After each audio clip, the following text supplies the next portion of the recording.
రంగారెడ్డి జిల్లా ఇబ్రహీంపట్నం గురుకుల విద్యాపీఠ ఆవరణలో స్కూల్ గేమ్స్ ఆఫ్ ఫెడరేషన్ ఆధ్వర్యంలో నియోజకవర్గ స్థాయిలో 36 స్కూల్ విద్యార్థులకు జోనల్ స్థాయి కబడ్డీ, వాలీబాల్, ఖోఖో టోర్నమెంట్ ప్రతిభ కనపరిచిన క్రీడాకారులను ఎంపికలను ఇబ్రహీంపట్నం ఎమ్మెల్యే మల్రెడ్డి రంగారెడ్డి ముఖ్య అతిథిగా హాజరై ప్రారంభించారు. క్రీడాకారులు ప్రపంచ వ్యాప్తంగా ఖ్యాతి తెచ్చే విధంగా క్రీడాకారులను ఇచ్చిన గడ్డ మన హైదరాబాద్.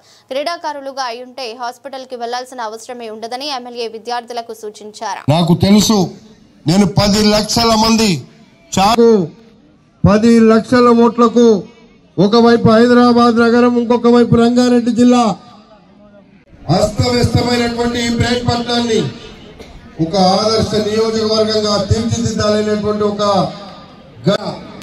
క్రీడాకారులుగా అయ్యి ఉంటే మీరు దవాఖానలకు పోవాల్సిన పని ఉండదు. ప్రపంచంలోనే మీకు ఒక మంచి పేరు వచ్చేటువంటి క్రీడలు మీరు అభ్యసించడానికి అవకాశం ఉంది.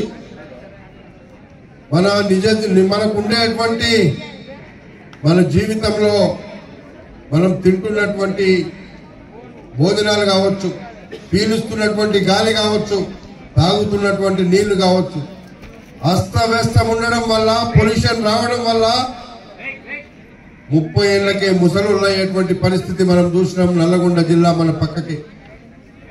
అలాంటి పరిస్థితి రాకుండా ఉండడానికి మేము అన్ని ప్రయత్నాలు చేస్తూనే ఈరోజు ఫ్యూచర్ సిటీని ఇక్కడ తీసుకొచ్చినాం. అందుకే ఈరోజు మీరందరూ కూడా క్రీడాకారులు ప్రపంచ వ్యాప్తంగా ఖ్యాతి తెచ్చే విధంగా మనకెంతో మంది క్రీడాకారులను ఇచ్చినటువంటి గడ్డ మన హైదరాబాద్, మన ఆంధ్రప్రదేశ్, తెలంగాణ రాష్ట్రాలు. తెలుగు ప్రజలు ఉన్నటువంటి ఉమ్మడి ఆంధ్రప్రదేశ్ లో చాలా మంది క్రీడాకారులను తయారు చేసినాం. కానీ ఈరోజు గడిచిన 10 సంవత్సరాల్లో ఎవరు కూడా క్రీడాకారులను తయారు కాలేదు.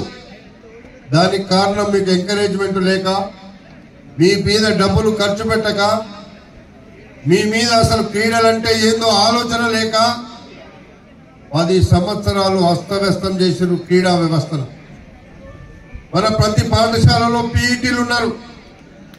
మా పిల్లల భవిష్యత్తు కోసం మేము పనిచేస్తామని వాళ్ళు ముందుకొచ్చి మొన్ననే నా దగ్గర అడిగినారు.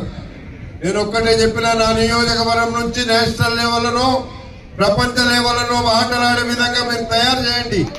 మీకేం కావాలో నేను సదుపాయాలు కల్పిస్తా అని చెప్పిన. తప్పకుండా మీకు సదుపాయాలు కల్పించడం కోసం నేను ఈ రోజే కలెక్టర్తోని ఎక్కడైతే ప్రభుత్వ స్థలాలు ఉన్నాయో అక్కడ స్థలం దొరికితే ఈ వచ్చే సంవత్సరం బడ్జెట్ లో నేను బడ్జెట్ పెట్టి చిప్పియడానికి నేను ప్రయత్నం చేస్తానని కూడా మరొకసారి మీకు మనవి చేస్తున్నా.